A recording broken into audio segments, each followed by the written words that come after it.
And of course, not least, FSG's statement around being open to seeking new investment. Various questions come into this, Simon, not least. Is that the only way a football club will remain amongst the elite in the long term? And I mean by that, would Liverpool fans ever be open to state ownership? We now know, with Manchester City dominant in the last half a decade and Newcastle very much on the rise, if you can't beat them, does the modern football landscape mean you got to join them? No, because I think where this lands is in the American market for a number of reasons. The Reign group that were behind the sale of Chelsea are now very active in their thinking that the market of football is there and more susceptible to purchases. The dollar is incredibly strong, which means any purchases of a football club from an American investor will make it significantly more viable than it might have been 10 months, 12 months ago, because the currency has strengthened so much against the sterling, and that puts FSG in a position where they might be keen to do something. And if you look at the nature of the way that Chelsea were bought, which is with private equity money rather than necessarily nation-state money, it opens up a very different dynamic for football clubs. You've seen it. You've seen FSG already sell a portion of their media rights to Redbird for reasons reasons best known to themselves. Redbird for acquiring media rights to be able to put it into other businesses and leverage it up on the stock market, and FSG for raising capital. So whilst it looks like it's a one-stop shop and you have to go to the nation states to be able to compete in football, you're seeing a very different landscape manifest itself. Football is becoming a mature, economically viable, engaging, interesting business to other people like bankers, like Goldman Sachs, like people like JP Morgan, like people that would fund the purchase of Twitter will now get into the purchasing criteria of buying football clubs. Well, this is what we know at the moment. Fenway Sports Group have instructed bankers to sound out what potential buyers would pay as it seeks fresh investment. That's a key. It's seeking fresh investment. It's understood that FSG has no immediate plans to sell yet, but a previous statement about the search for new investment made in August 2018 began by emphasising that the club is not for sale. The Athletic's David Ornstein has suggested to us that stance has now changed somewhat. A lot of people, when the story broke, said, they've always been up for sale. They've always been looking for bits of investment, considering selling off part of their organisation, a percentage of the club, like they did in 2021 to Redbird Capital Partners. But this time is different. This time, guys, they would be willing to sell the whole club. Their statement took a different tone to previous statements when stories like this have come forward, which they've always said not for sale. Well, they didn't say that on this occasion. They didn't say that they would be open to considering additional partners. They said new shareholders, if the circumstances are right. If the circumstances are right. So, Simon, put it out there for Liverpool fans and make it clear to them. Are we talking about fresh investment, or are we talking about FSG selling up? Look, the market, as I just said a moment ago, the market conditions have changed. And every football club is always for sale. It always has been. If someone walked through the door 10 years ago with the Glazers and offered them significantly more money than they were anticipating they can get for it and more value than their share price, they would have sold. Liverpool has always been for sale.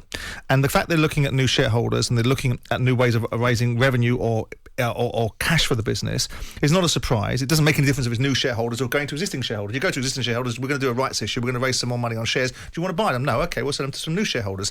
I don't quite understand David's point there. But the point is this, is that Liverpool will be in play. And they will be in play because the breaking of the seal, the releasing of the seal on a bottle releases gas, and the gas that's been released into this area is the Reign Group selling Chelsea. But can you persuade me that any Americans coming in could compete with nation states? Well, if you've got governance over football and clubs are supposed to be running their businesses in a certain way, it isn't just the case of being able to throw as much of the stuff against the wall and see how much of it sticks financially to be able to do what you want. You hear it, despite the fact I refute it and dispute it. You hear it from Newcastle. There's a ceiling on what they can and can't do. The fact that Newcastle haven't been running with great losses over the years, because Mike Ashley hasn't allowed that to be the case, gives them a head start on being able to spend more money. And they've spent £200 million. What the people are doing is they're changing their accountancy principles. Man City are signing players on longer term contracts, which means they depreciate slower, and they're being more clever about their commercial deals. So football now is an economic landscape that opens the door for private equity guys to come in and see it as a valuable asset. And Liverpool sold 20% of their media rights. And I'm not going to get people to sleep by telling you why they've done that, but it's an economic value to another business. By buying 20% of something, putting it into another shell, it can earn 20 times that money in a different business. So that's the reasons why people are buying media rights from football clubs, but it doesn't necessarily have to mean this race to the bottom to find nation states that have different agendas with soft influence being at their centre. It means that Liverpool are going to be in those hands. But you can't deny that it seems to be going that way, doesn't it? No, because you've just success seems to equal nation-state ownership. No, well then tell that to Todd Bowley, because the biggest football club purchase in the history of football has just been bought by a group of Americans. Yeah, but Manchester City absolutely demonstrate the fact that if you want success, you want to go down the road of state ownership. So what does Chelsea do then? Chelsea exhibit the other end of the spectrum, and they're the ones that started this race to the bottom economically, because Roman Abramovich was an individual. He bought Chelsea for his own reasons, maybe the most expensive life insurance policy that he ever bought at the time. Yeah. And he subsequently sold it to private equity guys that now are not nation states. They're private equity guys. They're looking at football as an economic vehicle for a variety of other things. They've just paid. Nobody has bought a football club for much more than 5 or 6, 7, 800 million quid. And I can't think of many that have done that. Glazers, but they leveraged it. Chelsea have been bought for 2.5 billion. So there's the example. Newcastle have been bought for 300 million. Man City were bought from Tijuana, however you pronounce his name, 14 years ago, for nowhere near this. Well, Chelsea are the model. Not the nation states. As you can imagine, all sorts of reaction to the news. Spirit of Shankly, the supporters group. We have seen reports today that FSG have put Liverpool up for sale. Spirit of Shankly have written to LFC for clarification and will await a reply before making comment. We do, however, expect both the supporters board and Spirit of Shankly to be engaged in some part of the process, so that fans are front and centre of any sale. Really?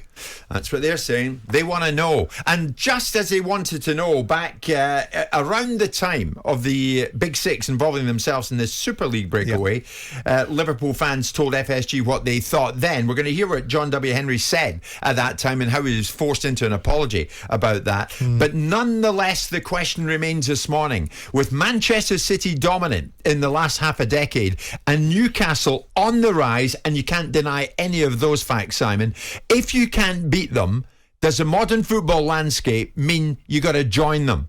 Would Liverpool fans ever be open to state ownership? 03717 223344 81089. Jim White and Simon Jordan.